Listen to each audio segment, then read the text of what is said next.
Are you a nursing student who feels like you're burning out this semester? You are not alone. Burnout is very common for nursing students. Maybe this video can provide some assistance. Today, we are diving into a topic that is so common but can feel incredibly isolating. We're talking about burnout. And if you're in a high-pressure job or a really demanding program, you know exactly what I'm talking about. But here's the good news. Dealing with burnout, it's a skill you can learn. And today, we're going to build your personal care plan step by step. So, does this look familiar? I mean, that deep in your bones kind of tired, where even simple little tasks start to feel like you're trying to climb Mount Everest. If you're sitting there nodding along right now, I want you to know you are so not alone. This is what burnout feels like. And just admitting that to yourself, that's the first and honestly the most important step to getting back on track. And look, this isn't just you being in your feelings. It's a very real obstacle. This quote actually comes from a learning support specialist who sees this stuff every single day. So let's get one thing straight, right here, right now. Burnout is not a personal failure. It's not a sign of weakness. It's a totally recognized barrier that happens when you're under intense stress for way too long. And just like any barrier, we can figure out how to get around it. So here's our game plan. It's got 4 parts. First, we're going to learn how to spot the red flags. Then, we'll put together a kind of burnout first aid kit for those moments you need help right now. After that, we'll get into building a long-term sustainable plan. And finally, we'll talk about putting together your support team.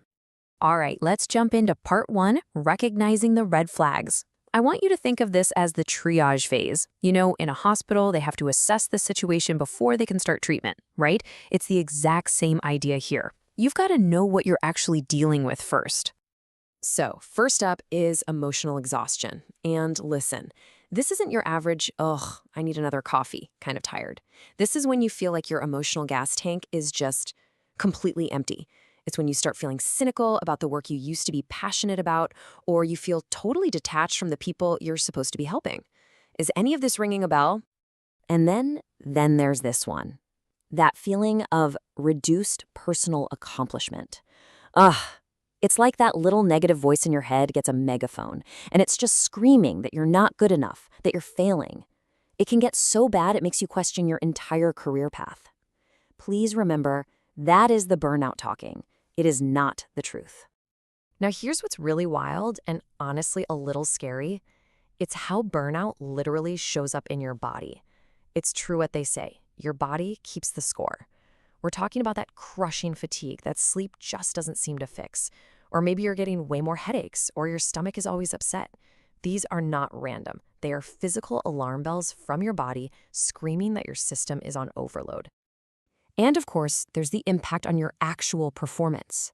All of a sudden, you're putting everything off. You can't concentrate to save your life. That to-do list you used to crush, now it just feels completely impossible. I need to say this again. This is not you being lazy. This is a direct textbook symptom of burnout. Okay, so now we can spot the signs. Let's move on to section 2, your burnout first aid kit.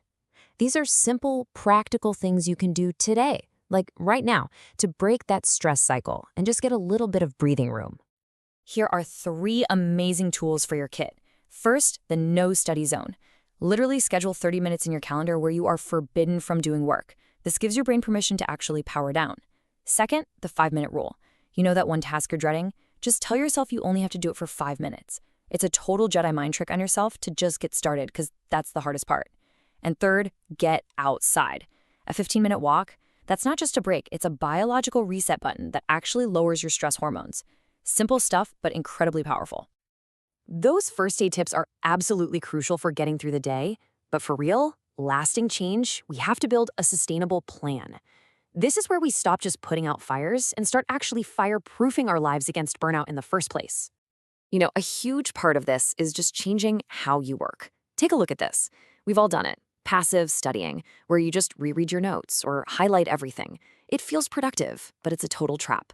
Your brain is on autopilot, so nothing really sticks. But active studying, where you're forcing your brain to recall information with flashcards or practice questions, it's harder in the moment for sure, but it is so much more efficient. You learn way faster, which means you finish sooner, and that frees up precious time to actually rest. This table kind of lays out the whole long-term strategy.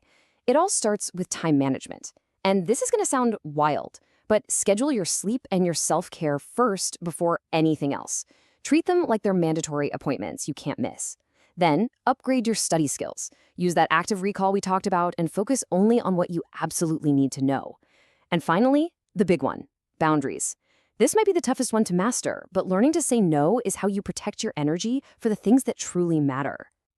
And that brings us to our last section. And you know what? It might be the most important piece of this whole puzzle. It's time to assemble your support team.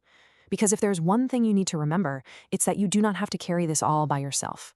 Beating burnout is a team sport. So who's in your corner? Well, start with your peers and mentors. They get it because they're right there in the trenches with you. Then you've got the professionals, like your school's counseling services. They have a whole toolbox of strategies. And of course, your family and friends. But here's the key. You have to be specific. Don't just say, I'm stressed out. Say, hey, could you help me out by making sure I have an hour of quiet time tonight? People want to help you. You just have to give them the playbook. I really want to land on this quote, because if you take away one thing, let it be this. Reaching out for help is not, I repeat, not a sign that you have failed. It is a sign that you are being smart. It's strategic. It's a preventative measure. It's a sign of strength, and it's what's going to set you up for success long after you've gotten through this. All right, let's bring this all home and make it real. Looking at everything we've talked about, what is one small thing you can commit to doing this week? Just one. Maybe it's scheduling that 30-minute no-study zone. Or maybe it's just trying the 5-minute rule on that one task you've been avoiding. Pick one simple action, because that's how real change always starts.